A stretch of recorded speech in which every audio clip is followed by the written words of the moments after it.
Hello everyone, Tom হার্ডির havoc এই মুভিটা নিয়ে আজকে রিভিউ দেবো। মানে মুভি হিসেবে যেইটুকু গল্প মুভিটাতে দেখানো হয়েছে সেই হিসেবে মুভিটা কিন্তু মোটেও খারাপ না। বেশ রাফ অ্যান্ড টাফ একটা পুলিশ অফিসার, যে রোলটা মূল ক্যারেক্টার মানে নায়ক, তার বিষয়টা দেখানো হয়েছে। তার সাথে সঙ্গী হিসেবে এক নায়িকাকে দেখানো হয়েছে, নট লাইক নায়িকা, মানে বলতে পারেন ওরকম একটা ক্যারেক্টার পুলিশ অফিসার, তার সঙ্গী পয়েন্ট অফ ভিউ থেকে বেশি দেখানো হয়েছে।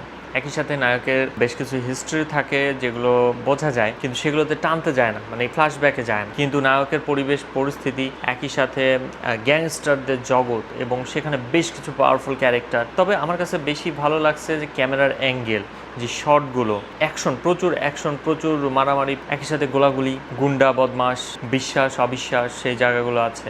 রাতের বেলার যে দৃশ্যগুলো, ফাইট অ্যাকশনগুলো, অন্ধকারের মধ্যে এটা কিন্তু সবচেয়ে টাফ। সব পরিচালক কিন্তু এটা ফুটাতে পারে না, এবং দিনের আলোতেই সবাই ফুটাতে পারে না। সেখানে এই মুভিটাতে বেশ অনেক ধরনের ভালো শটের কাজ আছে, নাইট ক্লাব থেকে শুরু করে, মানে বলতে পারেন অনেকটা সমাজের ডার্ক জগৎটাকে এখানে ফুটানো হয়েছে। তো অবভিয়াসলি যদি আপনার এই ধরনের ক্রাইম, সিন্ডিকেট, বস, এই ধরনের বিষয়গুলোর মাফিয়া আগ্রহ থাকে, তাহলে এই মুভিটা আপনার জন্য পারফেক্ট। এবং টম হার্ডি তার ক্যারেক্টার আমি বলবো 100 ভাবে পালন করছে। যদি মুভিটা কোনো কারণে আপনাকে অতটা আপ টু দ্য মার্ক না হয়, সেটা আসলে গল্পের কারণে হবে না, পরিচালক বা সবাই বেশ ভালো তাদের পারফর্ম করছেন।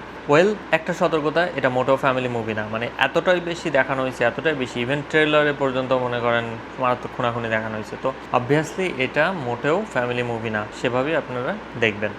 আমার মুভি রিভিউ যদি আপনাদের ভালো লাগে, কাজে আসে, তাহলে অবশ্যই লাইক দিতে ভুলবেন না এবং সাবস্ক্রাইব করে রাখবেন। দেখা হবে নেক্সট মুভি রিভিউ এপিসোডে। ভালো থাকবেন সবাই, বাই।